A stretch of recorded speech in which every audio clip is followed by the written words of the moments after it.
బులెటిన్లో మరో breaking news చూస్తున్నాం. సినీ నటుడు ప్రకాష్ రాజ్ గురించి చెప్పాల్సిన అవసరం లేదు. టాలీవుడ్ నుంచి బాలీవుడ్ వరకు చిత్రాల తనదైన నటనతో కట్టిపడేస్తుంటారు. సినిమాలతోనే కాకుండా రాజకీయ అంశాలపైన సైతం స్పందిస్తూ వార్తల్లో నిలుస్తుంటారు. తాజాగా మరోసారి సంచలన వ్యాఖ్యలు చేశారు. తిరంగా ర్యాలీలో మోదీని సైనికుడి గెటప్లో కటౌట్ చేయడంపై ప్రకాష్ రాజ్ తీవ్రంగా స్పందించారు. ఓట్ల కోసం రోడ్లపై భిక్షగాలలా తిరుగుతున్నారు. బీజేపీకి సిగ్గు అనేదే లేదంటూ ఎక్స్లో మండిపడ్డారు. ప్రధాని మోదీపై ఇలాంటి వ్యాఖ్యలు చేయడం ప్రకాష్ రాజ్కి కొత్తేం కాదు. ఆయన వ్యాఖ్యలు ఇప్పుడు సోషల్ మీడియాలో చర్చనీయాంశంగా మారాయి.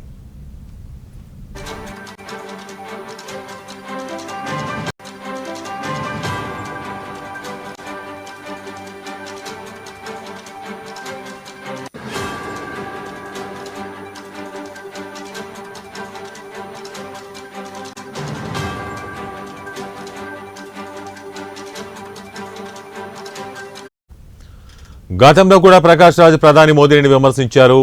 నేను ప్రధాని నరేంద్ర మోదీని ద్వేషించను, అయినా నాకేమైనా మామనా లేదంటే ఏమైనా ఆస్తి సమస్య ఉందా? నేను పన్ను చెల్లింపుదారుణ్ణి, ఆయన పనిచేస్తున్నందుకు వేతనం ఇస్తున్నాం. ప్రస్తుతం పని సక్రమంగా చేయటం లేదు, నేను సరిగా పని చేయమని చెబుతున్నానని స్పష్టం చేశారు.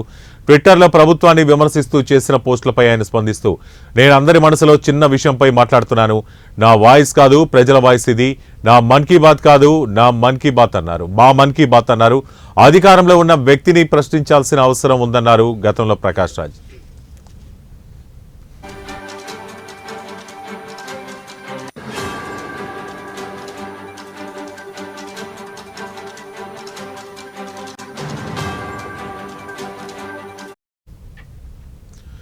తాను ఆయనకు ఓటు వేయకుండా ఎప్పటికీ తనకు మోదీయే ప్రధానన్నారు. ఇది ప్రజాస్వామ్యని, ఓటు వేయలేదని వారు చెప్పలేరన్నారు. తర్వాత ప్రధానిగా ఎవరు వచ్చినా తాను ఆయనను సైతం ప్రశ్నిస్తానన్నారు.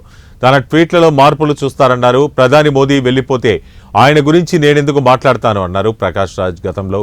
అయితే ఇప్పుడు దేశంలో ఉన్న ఉద్రిక్త పరిస్థితుల నేపథ్యంలో ప్రకాష్ రాజ్ మాటలు మరింత చర్చనీయాంశంగా మారాయి, విమర్శలకు కేంద్రంగా మారాయి.